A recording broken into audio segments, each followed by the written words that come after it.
Good morning, good afternoon, and good evening. Good evening for me because it is the end of race day, and this is the fastest podcast, Belgian Grand Prix review. Now, it wasn't the most entertaining race. It was a bit more of a subdued race. Didn't know much going on, and it was all a bit controversial at times as well. I'm joined as well by my two guests, as always, the same people you saw on the Belgian Grand Prix weekend preview. It's Ash and Dan. How are you, gents? Yeah, I'm good. I'm just a bit waking up after the race. I was going to say, have you both woken up after what was not the most Yeah, it was a exciting bit race? flat. It was. I think that's where one of the biggest issues lies is wet races in Formulaone. We will touch on that as well. Let's get into something a bit more positive to begin with. Obviously, Yuki Tsunoda. We did mention him on our last podcast. He done very well in qualifying.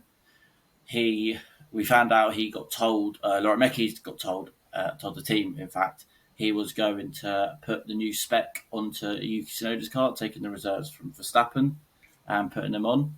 And we did see a big improvement from Tsunoda to actually get himself up into Q3. He qualified in 7th. He did finish in 11th place, potentially down to pitting at the wrong time, what he said to the team as well, and we'll touch on that. Ash, your thoughts on Tsunoda and today and yesterday as well with qualifying, with the bug on your Yeah, shirt? yeah. I think yesterday was one of the rare moments that Tsunoda found some pace in the RB21. We haven't seen that so far, so I think that was his best qualifying performance ever since coming to Red Bull. So Yeah, yeah, like you said, the new team principal, Lauren McKees, he wanted Tsunoda to have that extra part that they had. They were saving for Verstappen, but after the sprint race, he said, like half the weekend is already over. Let Tsunoda have the spare part and let's go racing. And somehow it worked for Tsunoda. It's a shame that he didn't do better in the race, but I think that was more of a strategy issue more than a pace issue because he was staying with close to the cars ahead during when that track was still wet, and then yeah, I think they pitted a bit too late for him. yeah.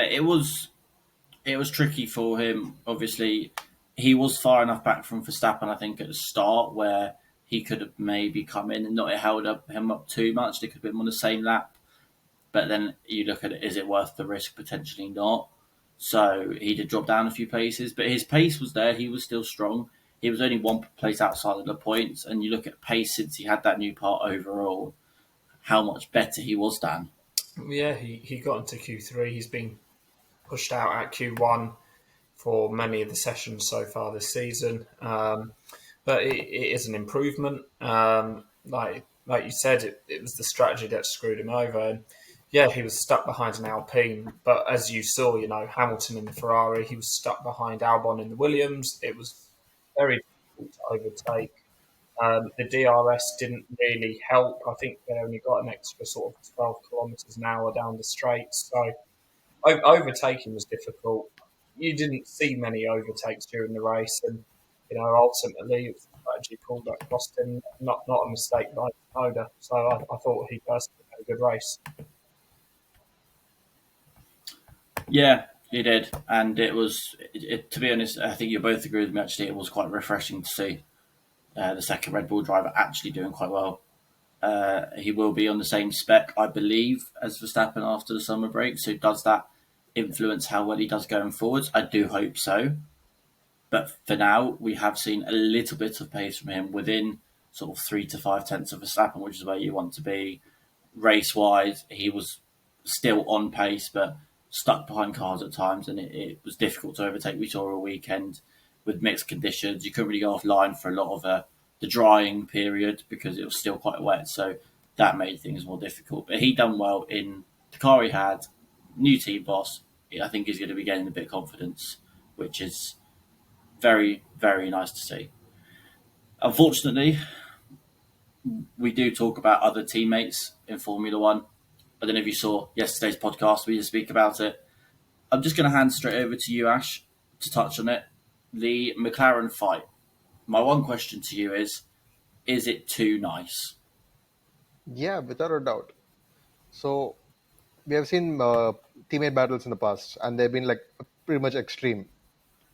So those times the team have had to pay the price. 2016 Mercedes, Hamilton and Rosberg, and even Senna Prost back in the late 80s, McLaren.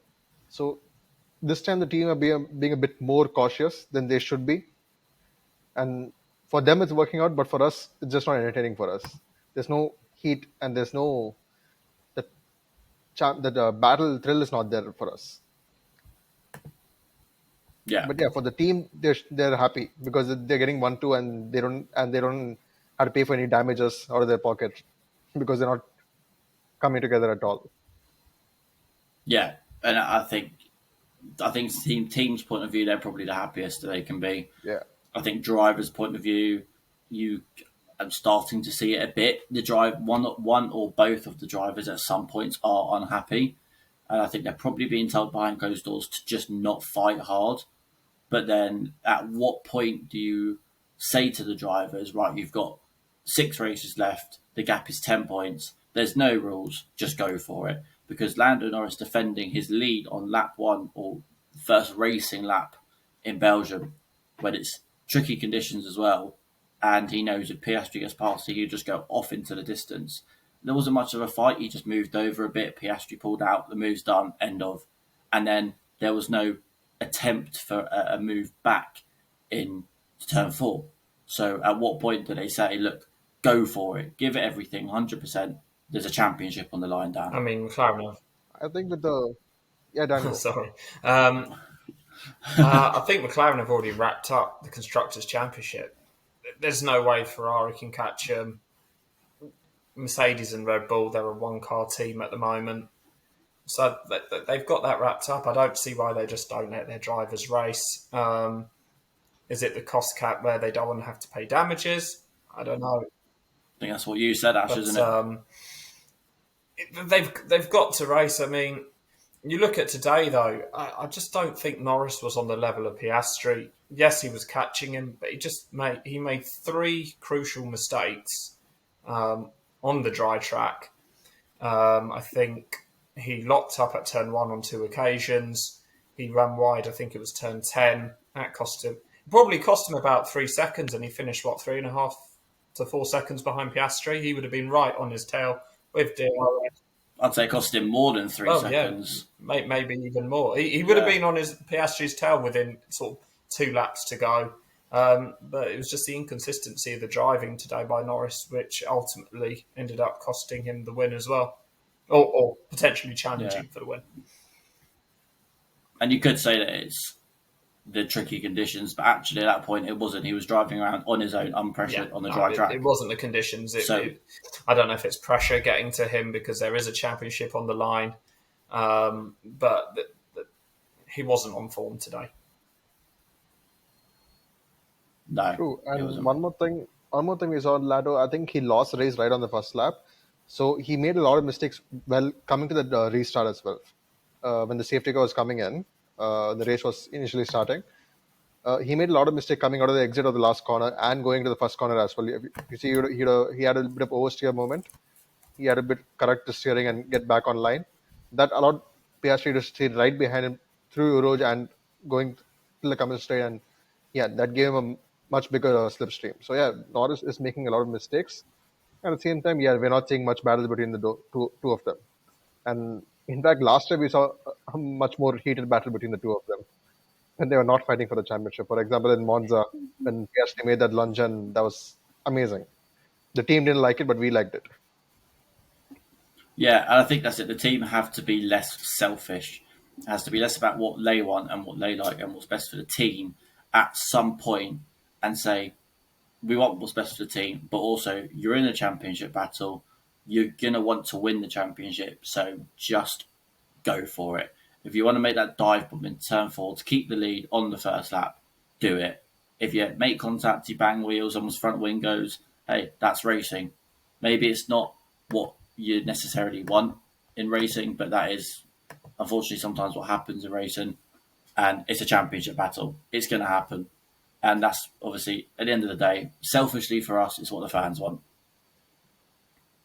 We need them to be on the limit. Yeah, and that's F1. They're paid Yeah, so much money.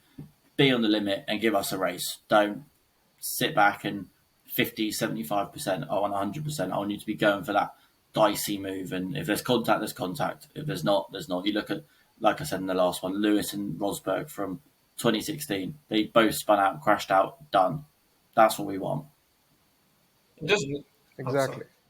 I was just going to No, say, go it on. doesn't even need to be, them making contact. They're just actually fighting each other. It's like today, Norris just waved Piastri by. You look at the sprint race. Could Norris have tried to put more pressure on Piastri in the closing stages? It's just too nice. You look at the post-race interviews. Even Norris is like, "Oh, it was a good 1-2 for the team." They're so far clear. They don't need to be worrying about a 1-2 for the team.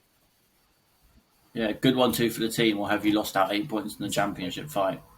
I know there's 11 races to go, but we saw when it was him against Max last season, even those 8 points in this race, 3 points in that race by letting Piastri go through and doing what's best for the team, ended up costing him points.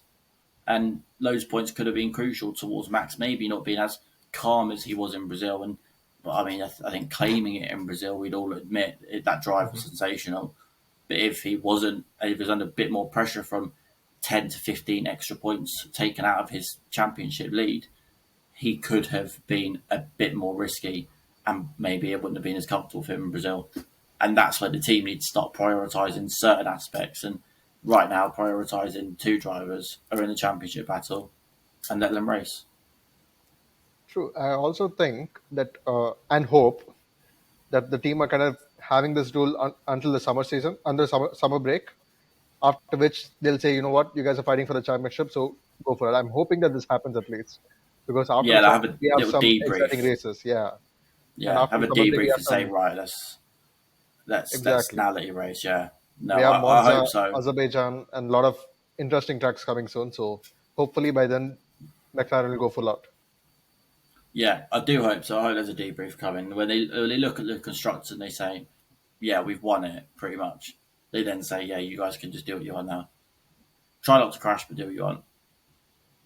So Yeah, we'll see what happens there.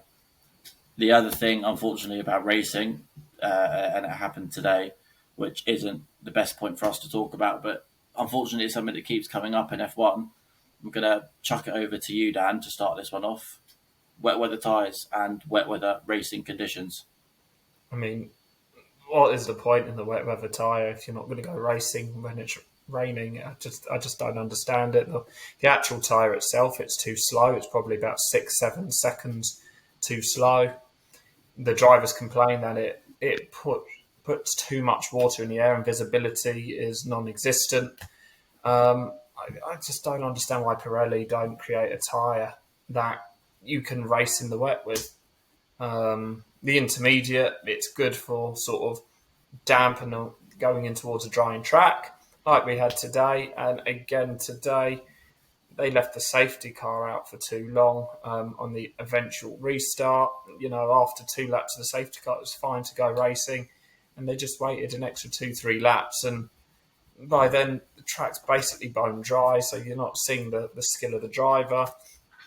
And today, before the red flag, I don't understand why the drivers didn't go round for a few laps and try and get rid of the standing water. The FIA decisions today, I just didn't quite understand it. Yeah, well, it was, I believe it was Verstappen and I think, Ash, you said before we started Hamilton. recording, it was Hamilton as well. Yeah, both of them said that, and I said this as well, and I said this to a few of you guys during the race. Why don't they just drive around the track under the safety car at slower speed on the intermediate, or make it mandatory? The race starts behind the safety car and it is wet tyres. You haven't got a choice. You will be on the wets. Make them go driving around and you will clear the water. That's why the wet tyres are there. That's why they can shift so much water every 3 minutes going over the same parts of the track, especially the bottoms of hills where the water collects and gathers. If you're driving around that every 3 minutes, within 3 or 4 laps, it will clear. Now, I know that they had the heavy rain that came for about 15 minutes past the hour when the race started. So maybe they called it there, let the heavy rain pass, and then they went, and as we saw, it just dried up quickly. But if all you're going to do is wait for the dry conditions, why do you make wet tyres anyway? What's the point in them? Ash, See, I understand why they didn't go racing at the scheduled time, but they shouldn't have red flagged the entire race. They should have kept the cars running outside. They should have maybe even given a mandated wet tire usage, forced all the drivers to put on their wet tire so they can drive the track faster as well. And then when it's yeah, time to go racing, pull the safety car in, let the drivers take a call whether to stay with the wet tires or inters. That's up to them.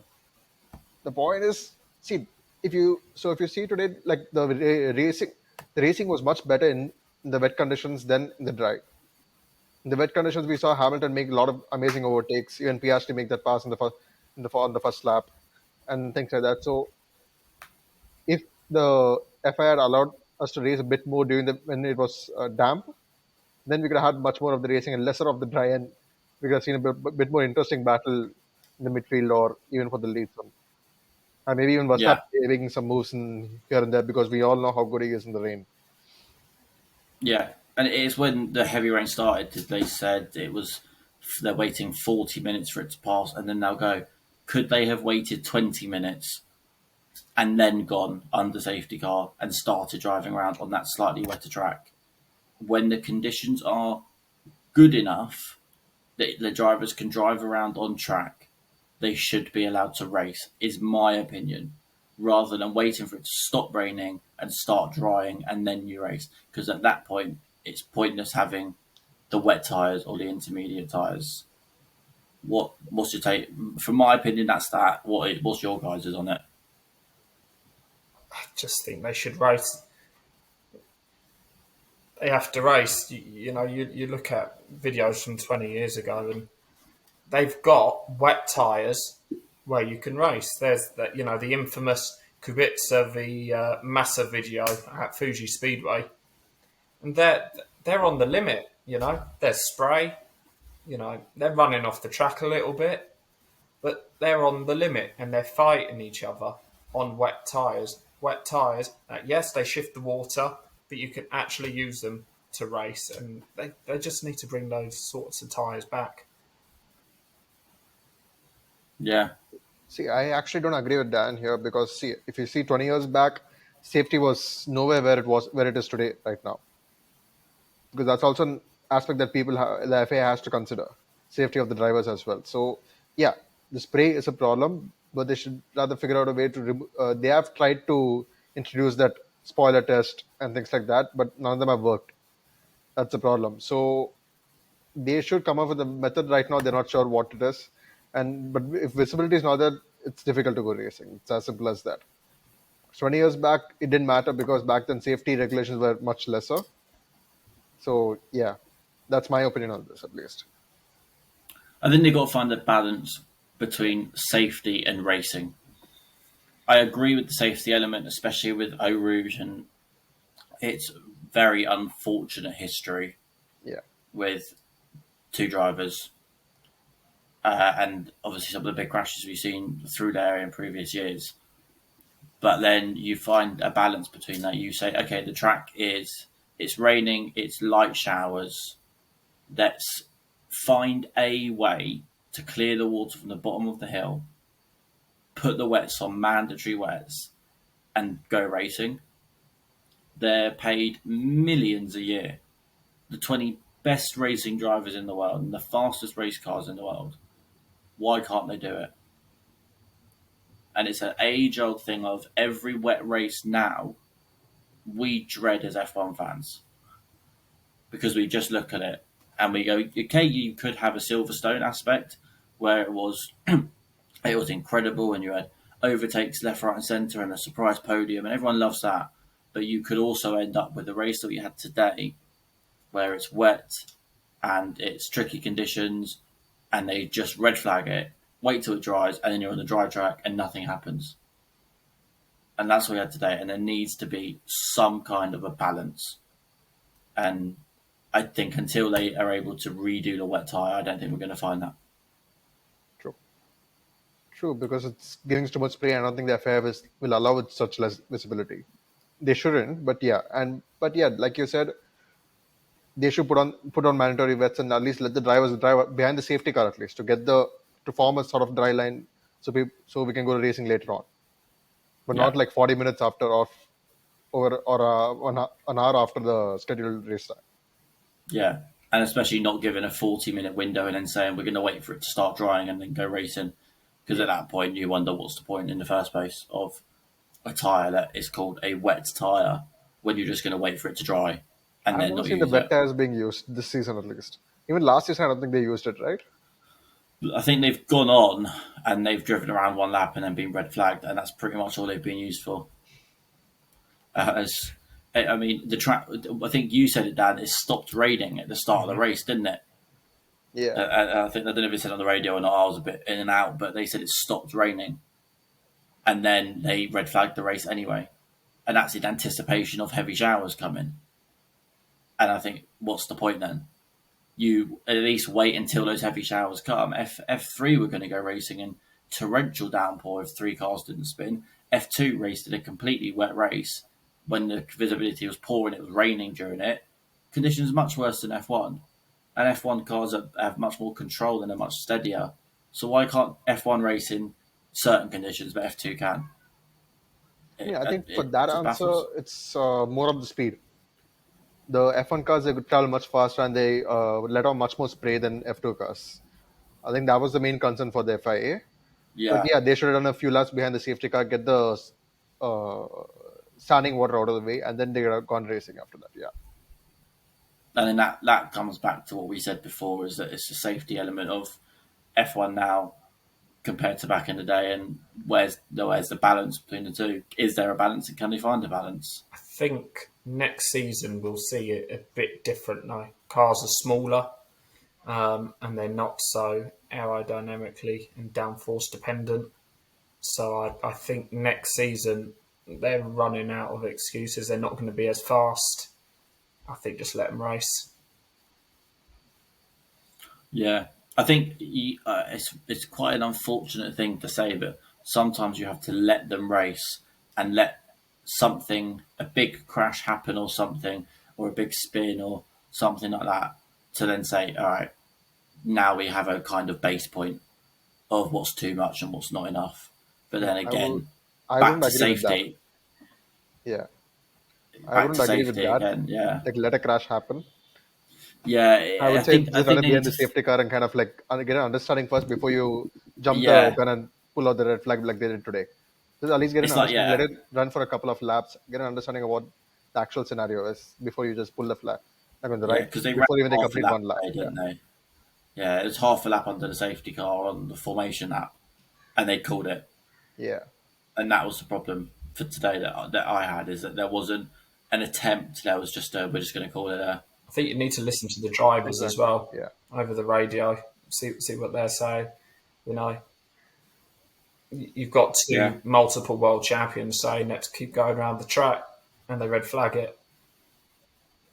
See, there are some mixed reactions on that. Like Hamilton and Verstappen said, yeah, they said the FIA they should have let us race. I mean, go behind the safety car. But there were other drivers like Science.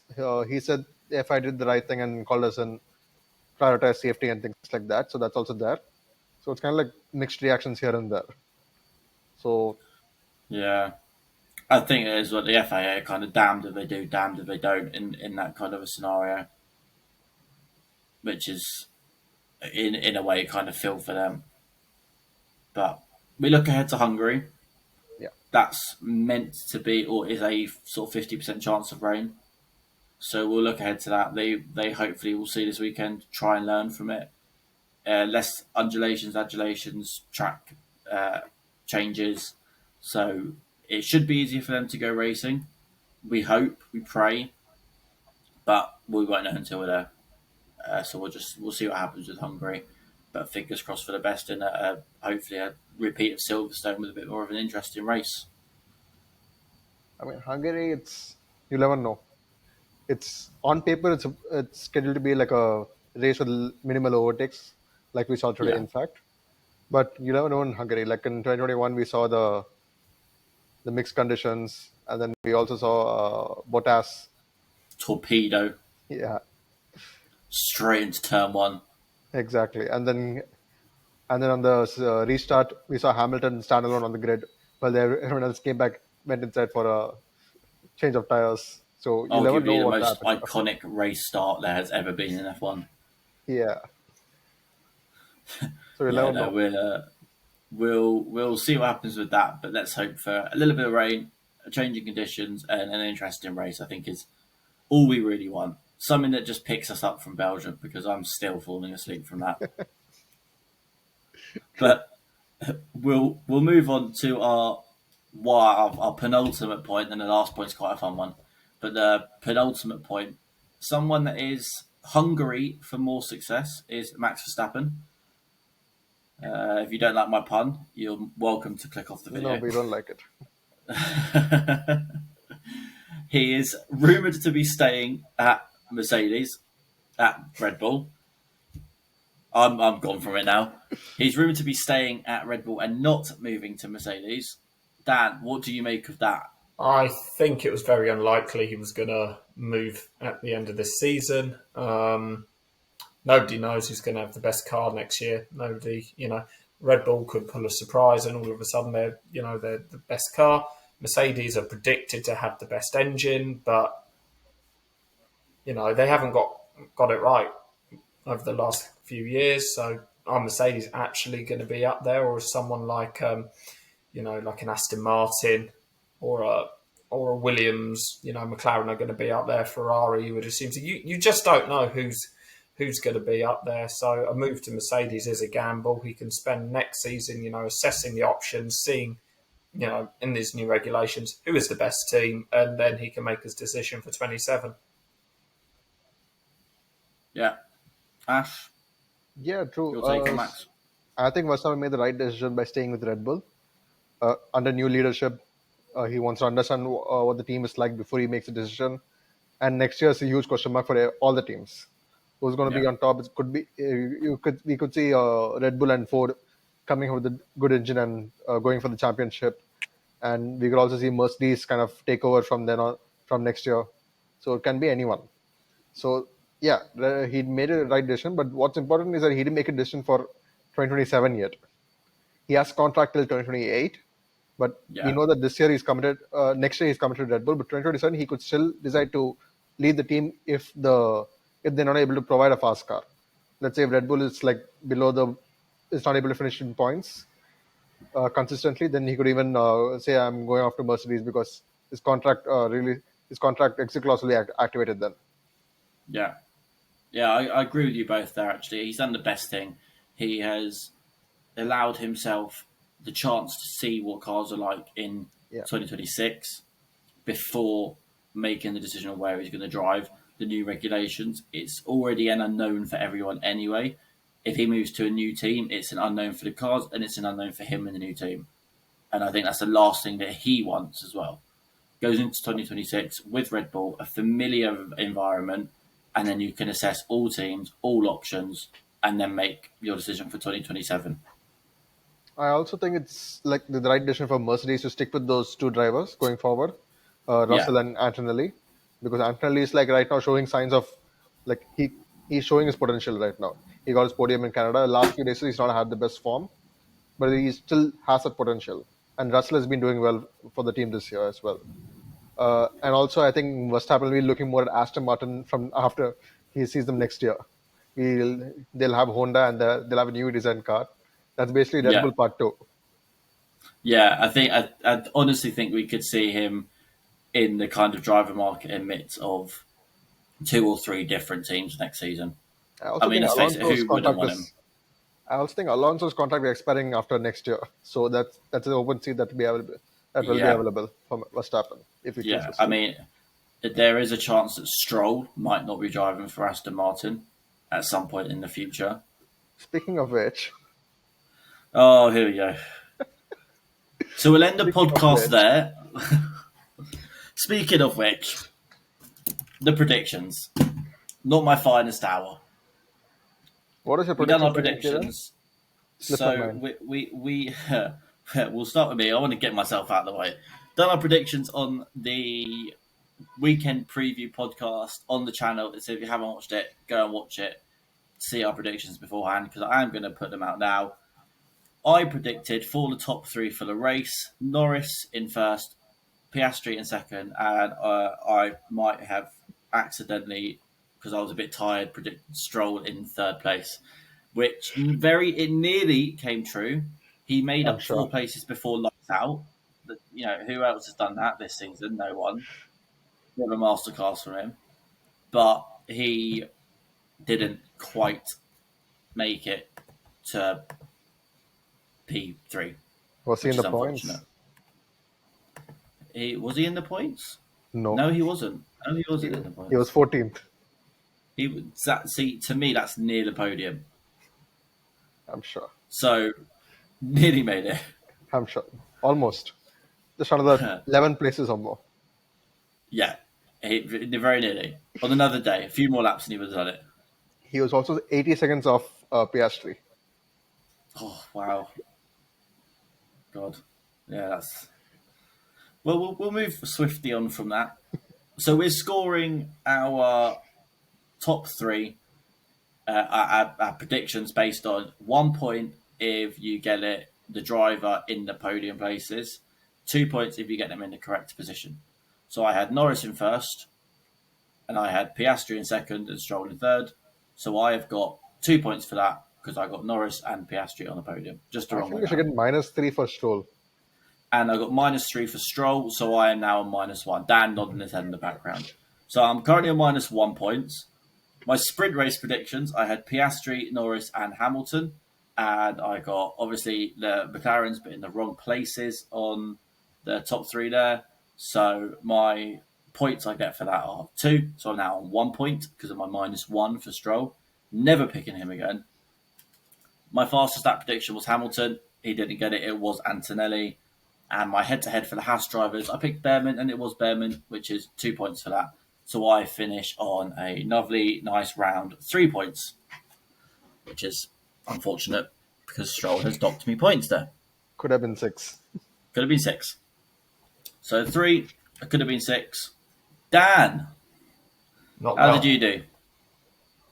Not well indeed. Your top 3, you had Norris, Alonso, and Hamilton. So you got just the 1 because Norris unfortunately couldn't see out a pole position to win again. Alonso actually did worse than Stroll. Alonso actually did worse than Stroll. He finished 17th. And I get docked 3 points. Look, Aston you can dock him 4 points. Aston Martin brought upgrades. I thought they might do something in the wet. It wasn't wet. Well, it was wet, but they didn't race in the wet. So yeah. So that's a bit unfortunate for you, but at least you don't get docked 3 points like me. You had. Should we dock him 3 points, Ash? Yeah, of what? course. No. No, Dan can keep his. So it's just a 1 point there. Your top 3 for the sprint, you had Piastri in first, Norris in second, and Leclerc in third. So obviously you get 2 points for that. So you're up to 3 points. Fastest lap, you had Leclerc. It was Antonelli. And your head-to-head for the Haas, you had Ocon, and it was Behrman. So you end with the same as me, and I had a points deduction, only on 3. So we'll stick that on the table heading to next week. You're only as good as your last result. Sounds like a 1. And you got 3. That's true. Only as good as the competitors you face. And Ash, we'll steamroll through yours because you decided to be a bit of a sweat, and you've got 7 points in total. No, you've got top 3 Leclerc, you got Lewis, Hamilton, and you had Nico Hülkenberg in your top 3. You thought Hülkenberg back-to-back podium, London bus style. He finished higher than both Stroll and Alonso, so that's a win for me. Yeah. So you get the 1 point there for Leclerc in the podium. So shocked you had no McLarens on the podium, though, but... I was gambling on Ferrari. Yeah, with the upgrades, it unfortunately didn't quite work, but hopefully next week we'll see them pick up a bit. Your sprint top 3, you had Verstappen in first. You had Piastri in second, and Hamilton in third. So you only got Hamilton wrong. 4 points for that one. Good Nearly enough. took the full spoils, but 4 points. Your fastest lap, you had Leclerc as well, which was obviously wrong, as we know. And your Absolutely. Haas head-to-head, you had Behrman for another 2, leaving 7 overall. So Ash currently leads the prediction table ahead of me and Dan, joint 3. I have a massive asterisk next to my name for my unfair points deduction, but you can't argue with the majority. We'll consider it next time. It's going to the FIA for appeal, Yeah. going to the judges. And we'll on the next review, weekend preview, I will have 2 different guests, and we'll let them be the judges of it. That will open with that. So make sure you They're come going to be back our to the channel. stewards. Yeah, make sure you come back to the channel, subscribe, notification bell on, and you can see the outcome of my appeal, because I was done wrong for this, and I want justice. No, you were not.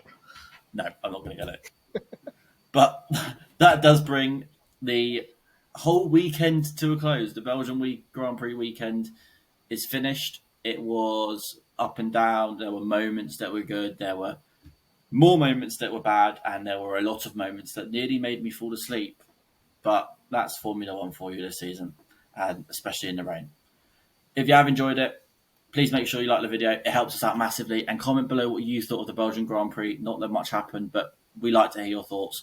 And it helps us out when you comment as well. Subscribe, notification bell on, and you'll see the next podcast, especially where you get to see the review for my appeal, because I want justice, but I don't think I'm going to get it anyway.